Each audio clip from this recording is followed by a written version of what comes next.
Okay, this is lecture 14, pain and temperature, 2 of 3. The first one was 1 of 3. This is 2 of 3. Here we're looking at, this is just you called it a coronal section of the spinal pain pathway, or really it's just the spine, right? You have spinal section, medulla, pons, midbrain. It's going all the way up. Brainstem. Yeah, this is basically your brainstem. So this is a coronal section. Here we have something labeled as the trigeminal pain pathway. We know the trigeminal nerve is cranial nerve 5, and we want to know what is the pathway it takes, I guess, to basically synapse at the cortex. That's basically what it's doing, right? It's entering in. The function really is carries pain sensations originating in the face. Okay. That's the whole purpose of the trigeminal pain pathway, which is cranial nerve 5, like you said. Okay, this is the actual pathway of it, just so we have it. It enters as the trigeminal ganglion right here, and it enters specifically at the level of the pons. That's very important. That's important. Because at the spinal cord, with the other pathway for touch or for pain, it's in the anterior lateral system, enters the spinal cord, not the pons. Yeah, enter the spinal cord. That's the only thing we've seen so far, those two pathways. After it comes in as the trigeminal ganglion through the pons, it's going to first descend, which is also different. It's going to descend first through the spinal trigeminal tract. That's going to go and synapse in the lower 1/3 of the central nervous system. And it's going to synapse in the level at the medulla, right? So it synapses with the spinal trigeminal nucleus, which is right here. And now we're going to begin to ascend. Okay, this whole thing happening here is on the ipsilateral side. And now once we synapse here, we're going to get to the contralateral side, which just means the opposite side.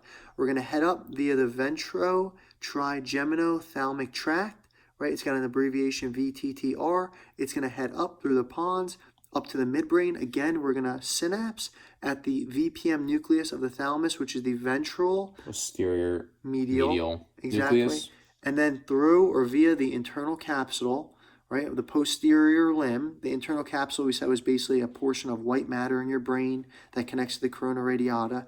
But you're going to synapse again, and you're going to head up to the primary somatosensory cortex, which is your parietal lobe. Down here, we have the function. Like Jared said, it carries pain sensations originating in the face. It descends ipsilaterally, and then synapses in the lower 1/3 of the central nervous system. And then when it ascends contralaterally to the ventral posterior medial nucleus of the thalamus. So that's the specific pain pathway. Next, we talked about the ways to activate the nociceptors or pain. We said you can do it by mechanoreceptors, thermosensitive receptors or stimuli, and chemosensitive stimuli. So to start, mechanosensitive is responds to intense mechanical stimulus. So must be strong enough to stimuli to activate it. So this is going to be if I were to punch Darius or put my arm lightly on Darius. Yes, he can feel it, but it doesn't activate the nociceptors for pain. However, if I were to punch him in the face after lifting this entire quarantine, then he would definitely feel his nociceptors or mechanico-sensitive nociceptors would be activated, and he would generate a feeling of pain. A feeling of pain, perfectly. Thermosensitive is going to be talking about the exact same thing, respond to intense thermal stimuli, whether something's hot or cold, right? So is it strong enough to activate it or not? So if you were to have damage to this would be saying I can pour really hot water in Darius's hands, and if there was damage, he would not feel it. He would not feel how hot. He may be feeling that there's water, but he wouldn't know how hot the water was.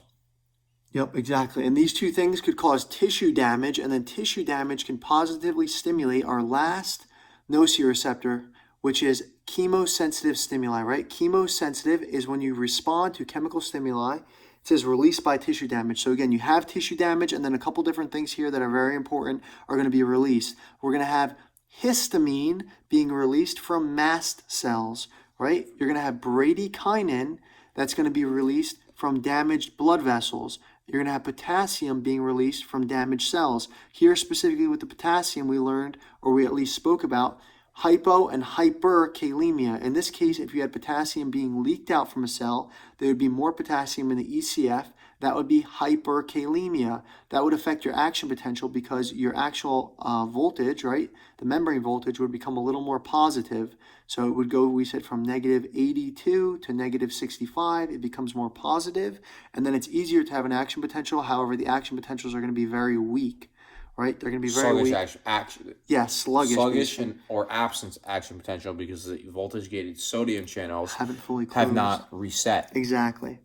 So all these guys, including prostaglandins and substance P, because those are also released after you have tissue damage. So all this stuff, when it says tissue damage, it's just injury. If you get punched or if you get stabbed, if you any kind of injury, right, these things can get released. And then they all synapse at the dorsal horn. That's very important right there. And then we have our last response, which is polymodal.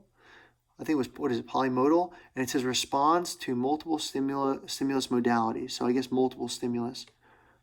Whatever the heck that means. Damn, dude. All right, what else do we have here? Sensitization. Yep. Which is increasing pain sensitivity, right? So over time, when you become sensitized to it, you actually become more it's basically sensitive to pain. Yeah, exactly.